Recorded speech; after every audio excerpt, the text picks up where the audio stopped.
Hello friend, नमस्कार। मैं ओमवीर आप सभी का स्वागत करता हूं। देखिए, बहुत ज्यादा लड़के कमेंट कर रहे थे कि sir second DV third DV ये कब आएंगे और उसमें कितने नंबर कम हो सकते हैं, और वेटिंग लिस्ट के ऊपर बात कर रहे थे, कितने एब्सेंट हो रहे हैं डीवी में। तो ये सारी बात मैं इस वीडियो में करने वाला हूं। आपका जो भी डाउट है वो इस वीडियो में क्लियर हो जाएगा।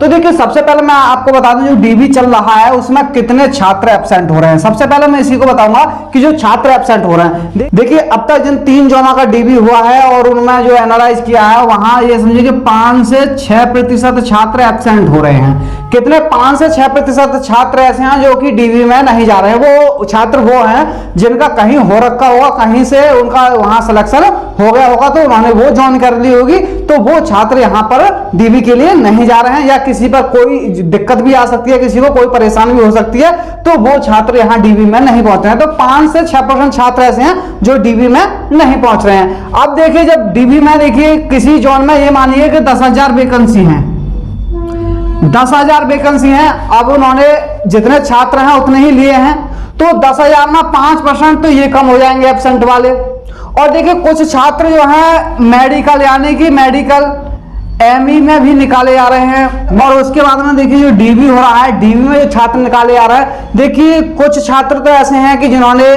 सिग्नेचर गलत कर दिया है, यानी कि उनको यही पता नहीं रहा। देखिए, एक तो वैकेंसी को निकले बहुत दिन हो गए, तो उनको ये पता नहीं रहा कि हमने जब साइन किए थे, जो सिग्नेचर किए थे, वो इंग्लिश में किए थे या हिंदी में किए थे। तो उन्होंने जब फॉर्म भरा था, जब इंग्लिश में कर दिए या हिंदी में कर दिए, और जब उन्होंने सीवीटी दिया वहां उन्होंने अलग कर दिए। तो इससे क्या होता है कि उनको लगता है कि ये छात्र फर्जी हो सकता है, यानी कि वहां साइन अलग किए हैं, वहां साइन अलग किए हैं, और जब डीवी में जा रहे हैं तो वहां साइन अलग हो रहे हैं, तो हो सकता है वो फर्जी है, तो उनको पेंडिंग में रखा जा रहा है। ऐसे छात्रों को पेंडिंग में रखा जा रहा है। और कुछ छात्र ऐसे हैं, देखिए कुछ छात्र डीवी में कौन से निकाले जा रहे हैं, वो छात्र जिन्होंने देखिए फीस में छूट ले ली है, फीस में छूट ले ली है, और उनसे अब वो सर्टिफिकेट मांगा जा रहा है। उनके पास अब वो सर्टिफिकेट नहीं है, क्योंकि जब फॉर्म भरा था तभी का वो सर्टिफिकेट मांग रहे हैं, हमें वही सर्टिफिकेट लाके दीजिए जिससे आपने फॉर्म फिलअप किया था। या तो वो सर्टिफिकेट आपसे गुम हो गया या कुछ भी होगा। तो ऐसे छात्रों को भी पेंडिंग पर रख रहे हैं कि आप 1 महीने के अंदर अपना ये सर्टिफिकेट लेकर के आ जाइए, आपका हम मेडिकल करा देंगे। ऐसे छात्र जो डीवी में कुछ डॉक्यूमेंट की वजह से, यानी कि उनके डॉक्यूमेंट कंप्लीट नहीं है, कोई प्रॉब्लम है, तो उनका मेडिकल नहीं किया जा रहा है। उनको सीधे ही उनको समय दिया जा रहा है कि 1 महीने के अंदर आप ये डॉक्यूमेंट लेके आ जाइए। तो ये है, यहां पर कुछ छात्र पेंडिंग में रखे जा रहे हैं, कुछ एब्सेंट। तो देखिए, कुछ छात्र एब्सेंट हो रहे हैं, कुछ निकाले जा रहे हैं, यानी कि तो आप ओवरऑल मान सकते हैं कि 10%, 10 से 12% छात्र ऐसे हैं जो डीवी में, यानी कि जिनका डीवी के लिए नाम आया है, इतने छात्र वहां से सॉर्ट आउट हो जाएंगे, यानी कि वहां से बाहर निकाल दिए जाएंगे। यानी कि ये समझिए कि अगर 10,000 वैकेंसी उन्होंने 10,000 छात्र बुलाए हैं, तो वहां पर केवल और केवल 9,000 छात्र ही रह जाएंगे, और जो 1,000 छात्र बचे, अब 1,000 यहां पर क्या होगी, वहां वैकेंसी खाली रह जाएगी। तो वो क्या करेंगे, उस 1,000 वैकेंसी को भरने के लिए मेरिट को डाउन करेंगे और सेकंड डीवी निकालेंगे। फिर वहां कुछ छात्र रह जाएंगे, फिर मेरिट डाउन करेंगे, फिर थर्ड डीवी आएगी, फिर कुछ छात्र रह जाएंगे, फिर मेरिट डाउन करेंगे, फिर फोर्थ डीवी, फिफ्थ डीवी, ऐसे ही 1 साल तक आपकी डीवी डाउन होकर, यानी कट ऑफ डाउन कर करके वो आपकी डीवी जारी करते रहेंगे 1 साल तक। इसके बाद में आता है 1 साल के बाद में रिप्लेसमेंट, यानी कि कुछ छात्र ऐसे हैं जिनको देखिए जो डीवी भी कंप्लीट कर लेंगे, मेडिकल भी कंप्लीट कर लेंगे, उसके बाद वो ज्वाइनिंग नहीं करेंगे।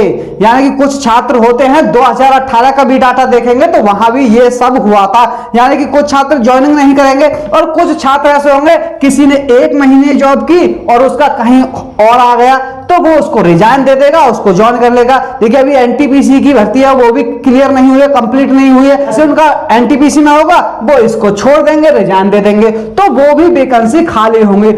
इसका अर्थ है कि आपकी डीवी भी आती रहेगी और 1 साल बाद आपकी रिप्लेसमेंट लिस्ट भी आएगी। तो देखिए, यही वेटिंग लिस्ट है।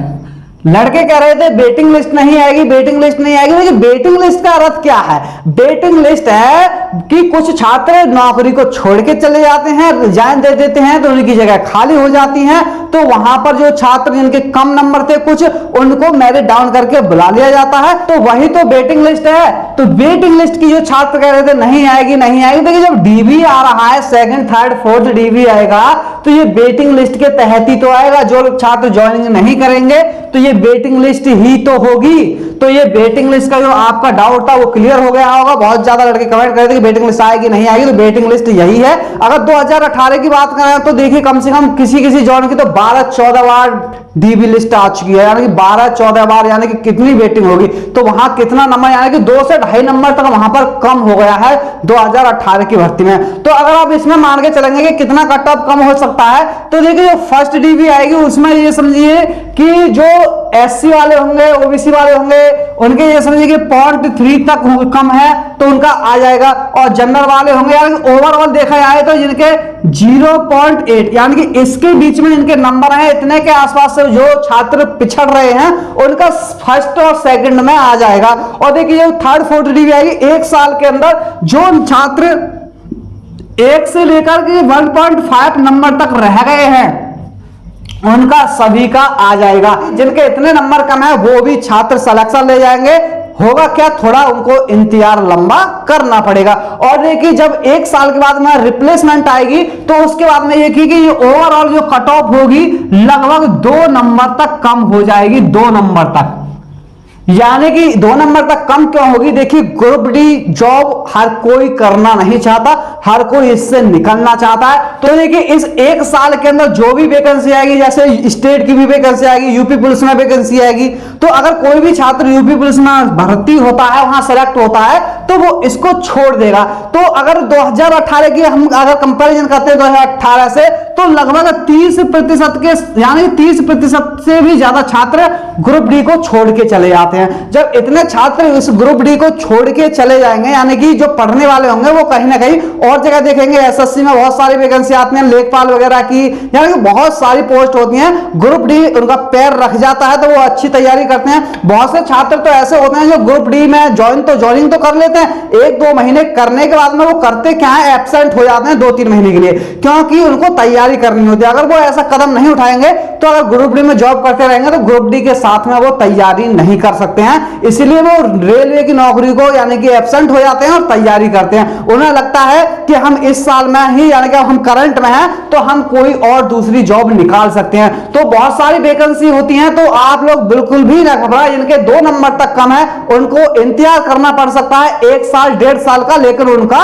हो जाएगा। अगर 2018 की देखेंगे तो उनका भी 2-2 नंबर यानी कि 2.5 नंबर तक उनका भी कम हुआ है, तो आपका भी कम हो जाएगा। देखिए ऐसा तो नहीं है कि सारे बंदे ग्रुप डी में इस बार सेलेक्ट हो गए 1 लाख, तो 1 लाख के 1 लाख ग्रुप डी में लगे ही रहेंगे। उनको कोई चिंता नहीं रहेगी कि हमें ग्रुप डी छोड़नी है।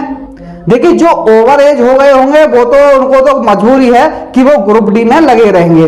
देखिए कोई भी लड़का जो ग्रुप डी में एक बार सिलेक्शन ले जाता है तो वो आते ही यानी कि पहले महीने में समझ जाता है कि मुझे दूसरी नौकरी की तैयारी करनी है, ये मेरा लास्ट एंड फाइनल नहीं है कि मैंने ये ग्रुप डी की जॉब पा ली तो मैं यही करूंगा। जिस लड़के ने थोड़ी सी भी तैयारी की होगी ना तो वो क्या करेगा, वो दूसरी तैयारी चाहे तो एब्सेंट रह करके तैयारी करेगा या फिर वही ग्रुप डी की नौकरी में समय निकाल करके वो तैयारी करेगा। वो चाहेगा कि कहीं ना कहीं मेरा इससे अलग हो जाए, क्योंकि ग्रुप डी की नौकरी थोड़ी हार्ड जरूर है, इसलिए लड़के यहां से निकलना चाहते हैं। तो यही है कि आपकी जो डीवी है वो आएगी कट ऑफ। मैंने आपको बता दिया कि इतना नंबर कम हो सकता है। पोस्ट प्रेफरेंस कैसे बदलना है, तो देखिए पोस्ट प्रेफरेंस आप कैसे भी नहीं बदल सकते हैं। देखिए पोस्ट प्रेफरेंस नहीं बदला जाएगा। देखिए आपको पोस्ट कैसे मिलेगा, आपको जो मिलेगा आपका मेडिकल देखा जाएगा और आपके नंबर देखे जाएंगे। फिर आपने फॉर्म फिलअप किया था वहां पर जो आपने प्रेफरेंस डाली थी उसको यानी कि उसको देखते हुए आपको पोस्ट दी जाएगी। तो देखिए वो करेंगे क्या, देखेंगे सबसे पहले तो देखेंगे आपका जैसे आपने कौन सी पोस्ट पहले नंबर पर डाली है। जैसे आपने पहले नंबर पर डाली है गेटमैन, तो अब वो देखेंगे जो आपका मेडिकल लेवल है वो गेटमैन के लेवल के बराबर है, यानी कि आपका अगर गेटमैन में A2 चाहिए तो आपका मेडिकल A2 है। अगर आपका मेडिकल A2 है तो आप यहां पर एक क्राइटेरिया को पूरा कर जाएंगे, यानी कि आप यहां पर एक क्राइटेरिया को पूरा करते हैं। उसके बाद में वो देखेंगे कि नंबर आपके मार्क्स कितने हैं, यानी कि आपके नंबर इतने हैं कि और लड़कों ने भी जो पहले नंबर पर गेटमैन डाली है उनसे, यानी कि अगर गेटमैन की 400 पोस्ट हैं तो आप उन 400 लड़कों में आते हैं, इतने नंबर आपके हैं। अगर आप उन 400 लड़कों में नहीं आते हैं तो आपको फिर यहां गेटमैन से हटा करके जो आपने फिर दूसरे नंबर पर पोस्ट डाली होगी वहां पर आपको चेक किया जाएगा, वहां भी नहीं होगा तो तीसरे नंबर पर, चौथे नंबर पर आपके नंबर के हिसाब से और आपका जो मेडिकल स्टैंडर्ड होगा उसके हिसाब से आपको पोस्ट दे दी जाएगी। तो यही जानकारी थी जो मैं आपको देना चाहता था। यही कमेंट सबसे ज्यादा लड़के कर रहे थे कि वेटिंग लिस्ट कब आएगी, डीवी कब आएगी। तो ये सब जानकारी आपको समझ में आ गई होगी कि क्या क्या होने वाला है। तो इस वीडियो में बस इतना ही। अगर वीडियो अच्छा लगा हो तो वीडियो को लाइक शेयर जरूर करें और जो मेरे चैनल में नए जुड़ा चैनल को सब्सक्राइब जरूर करें। तो थैंक यू, धन्यवाद, जय हिंद, जय भारत।